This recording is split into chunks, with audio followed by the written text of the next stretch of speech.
ስቲም አንዴ ተመልከት። ይኸውልህ ቃልክ ማለት ነው እስከ መጨረሻው ቃልክ ከነዚህ ውጪ አብሮኝ የተጓዘ የለም ነው እስከ መጨረሻው ቃልክ ከነዚህ ሰዎች። አሰላሙ አለይኩም ውድ ፋንዲሻ ቤተሰቦች ታውቃላችሁ፣ ይህን ሰሞን ግን በጣም የተሰቃየው ከማንኛችንም በላይ ከማንም ከምንም በላይ የገጠር ልጅ እንደው እኔ ምንም መፈርድ ሰው አይደለም፣ ዝም ብዬ መስማት ነው ብዙ ጊዜ የምወደው ነገር ግን በጣም ያሳዝናል። ለምን መሰላችሁ? እንግዲህ ጉዳይ ውስጥ ይኖር አይኖር እሱ ወደፊት ነው የምናውቀው። ሀና ስትወጣ ሳትናገራለች ባፏ። ግን አሁን ላይ በእኛ አረዳ ስረዳ ወላይ በጣም ነው ያሳዘነኝ። በቃ ይገባና ያየውን ያሳለፈውን ይናገራል። አቶ አቡፋኖ የሚባል ግለሰብ ማለት ነው ይጠራዋል። ይገባና የገጠር ልጅ ያየውን ይናገራል። አንተ ውሸታም፣ አንተ ድቃላንክ፣ አባትህ ኪምሲ ኦሮሞ ነው፣ አክስት ጋር ያደግከው ችካራም ዶዶዶ። አሁንም ያስወጣዋል። ደሞ በማግስቱ ደግሞ ይጠራዋል። ደሞ አሁንም አፉን ይከፍትበታል። ወላሂ ላሲ ልጅነቱን አውቀ ልጅ ስለሆነ ወላሂ አህያውን ተዳውላው ነው የሚባለው። እንደዛ እኮ ነው ያረከው እኮ ዋናውን ደላላውን ጋር ነው የመሽጋ እንደዛ ተፋጠጥ ህፃን ልጅ ስለሆነ ነው እንጂ በእናትህ ይገባል ነበር እኮ።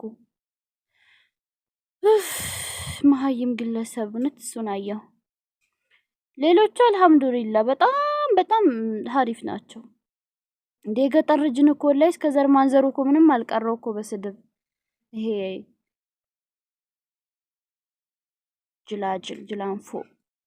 ለማንኛውም የገጠር ልጅዬ እንደምትሰማኝ አውቃለሁ። አብሽራ ይዞክ። ያው እኔ በቲክቶክም ሁሌ ከጎን ነኝ እላለሁ ታውቃለህ። በዚህም ከጎን ነኝ።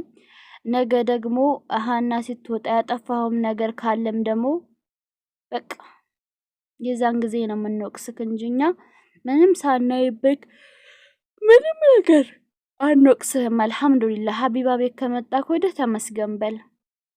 ሀውዬ እሷ ቤት ማንም አይሰድብም። አቶ ይሄ ሰውየውም ግለሰቡ ስሙን ደጋግሞ መጣት ራሱ ያስጠላኛል።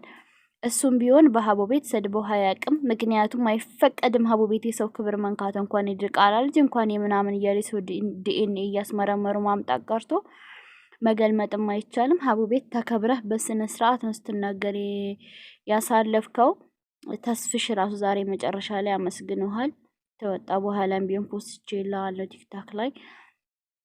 ግን እኔ በጣም አሳዝኖኛል። የገጠር ልጅ ላይ ስንት ቀን ሙሉ ታውቃላችሁ በቃ ተዘተ መንገድ ተሰቃይቶ ነው የመጣውንም ደግሞ ገጠር ነው የሚሰራውና በቃ ይሆናል አይደል? አሳዘነኝ። አይዶን ነው እንግዲህ ካለበት እንደሚባለው የሀና ግፍ ካለበት የዛን ጊዜ ሀንዬ ስትወጣ ስትነግረን በደንብ አድርገን እንቀጠቅጠዋለን ካለበት። አሁን ግን ምንም ነገር ስላላየን ምንም ነገር አንልም። ግን እንደማዘን አሳዝኑኝ። ዛሬ ራሱ ልውጣና ልተኛ ምናምን በቃ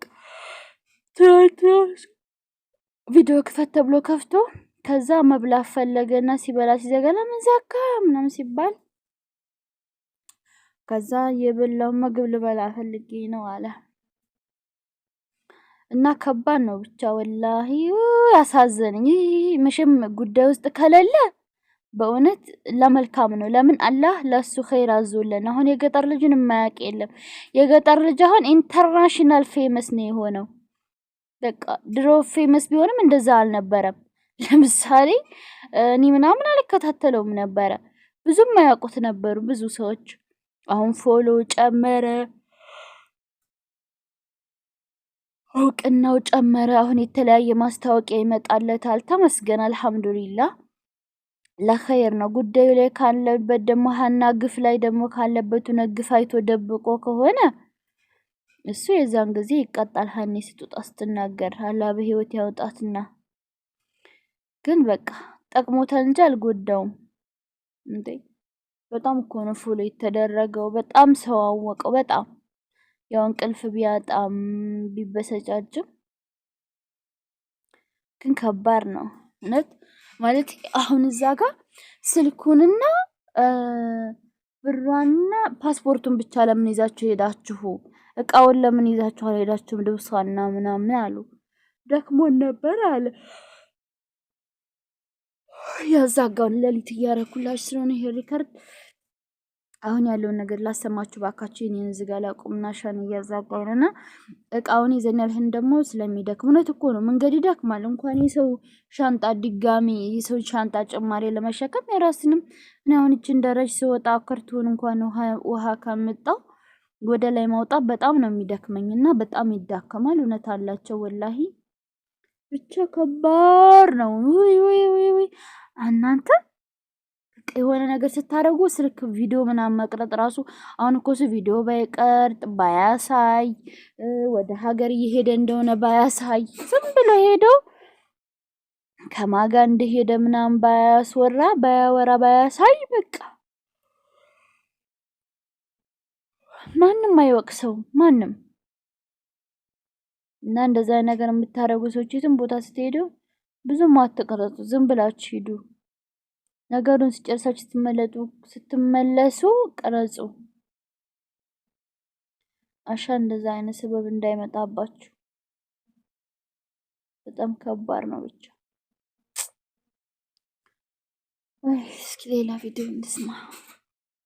ቪዲዮ ሳያበራ ማስረጃ ሳይልክ ዝም ብሎ ድራማ ሰርቶብን 9000 ፎሎ ለቅሞ ሲገባ 1000 ፎሎ ነበረው ሲወጣ 9000 ፎሎ አግኝቶ ወረደ ተጠቀመ። ውዶቼ ይኸውንም ላይ ነን ይላችሁ አንዱ ገብታን ቦጨራ አለቀው። ቅድም ሪከርድ ጀምሬላችሁ እያዛጋው ቆሜ ነበር። ይኸው አንዱ ገብቶ ቦጭርቅርቅ አደረገው። መጨረሻ ነገሩን ልንቋጭ ደርሰን ስለሷ እያጣራን በደንብ እያለ እኔ ተከዋነኝ ልንገራችሁ ላሳያችሁ ብለን ድረስ ማሩ የሆነ ሰው እያምጥቶ ዶልዳን እሱ እንደውም እንደው አለማው አይታወቅም። ከዛ ቪዲዮም አልከፈተ ምንም አይነት ተገባ በኋላ ልጅ እኔ አሁን ቪዲዮ መከፍታለሁ አናንም ማሳያለሁ ምናምን ሲል በቃ የጀመረውን አጀንዳ አረሳሳን። ገባችሁ? ሊቋጫሉ ያንን ብትንትንትና አድርጎ በስተመጨረሻ የገጠር ልጅ የሚወስድ ከፍት የገጠር ልጅ ስንት ነበራችሁ ስመጡ ምናምን እያለ ሌላ ጉዳይ ውስጥ አልገባም።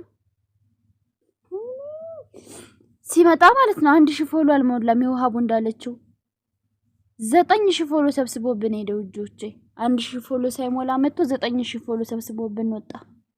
ቀበጣጥሮ ለፍልፎ ማለት ነው። ሀቦ ከመንጣቱ አይሆንም ብላ ነበረ። ይሄ ነገር አይሆንም በቃ ቪዲዮ ክፈት መጀመሪያ አለችው። ከወሬ በፊት ቪዲዮ ክፈትና አሳየን። ከዛ እሷን ካሳየን በኋላ መረጃን ካሳየ በኋላ ተቀጥላላችሁ። ከዛ ሌሎቹ በቃ አዳምጪው ያውራ እሺ ያውራ ብላ ትውት አደረገችው።